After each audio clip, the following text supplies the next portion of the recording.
L'ancien ministère de la Défense et des anciens combattants a pris la dénomination ministère de la guerre et de la défense patriotique. Cela intervelle plus d'un, parce qu'il y a un sens à ça. La posture habituelle que nous avions, qui est la posture défensive, va changer. Parce que nous sommes véritablement en guerre. Nous sommes en guerre contre quelque chose de costaud. Ne voyez pas seulement les va-nu-pieds affamés, grinchonneux, ignorants, à souhait, qui viennent s'attaquer à nous et qui crèvent comme des chiens sur le théâtre des opérations. Ne voyez pas seulement cela. Derrière eux, il y a toute une intelligence. Et ne voyez pas non plus ces histoires de Allah Akbar avant d'attaquer pour faire dire que, pour que eux, ils sont là pour l'expansion de l'islam ou la défense du djihad ou je ne sais pas quoi. Complètement faux. Le monde est fait de loups et d'haillons. Les loups ont toujours faim. Quel que soit ce qu'ils mangent, 2 minutes après, ils sont toujours affamés.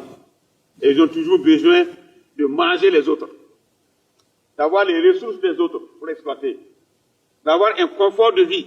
Ils sont prêts à brûler des pays pour cueillir du café pour boire. C'est eux là qui sont derrière. Ceux qu'on appelle généralement les impérialistes, c'est eux. C'est ça le président du Faso a dit, les faibles disparaîtront. Les forts mangeront les faibles. Et comme nous ne voulons pas être mangés, nous allons être forts. Donc il faut qu'on se prépare véritablement à la guerre. Ministère de la guerre.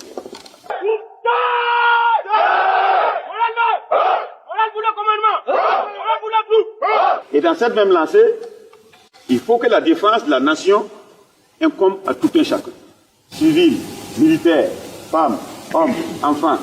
Si on pouvait même impliquer d'autres entités non humaines même à ça, on le ferait.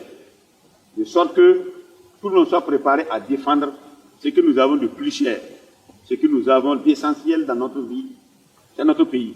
Parce que les gens veulent notre pays, ils veulent des pans des territoires de notre pays pour en faire leur propriété et pour les exploiter parce que, c'est pas moi qui le dis, vous le constatez tous, il y a peut-être 20 ans, personne ne courait derrière les sites orifères. Maintenant, il y a l'or partout.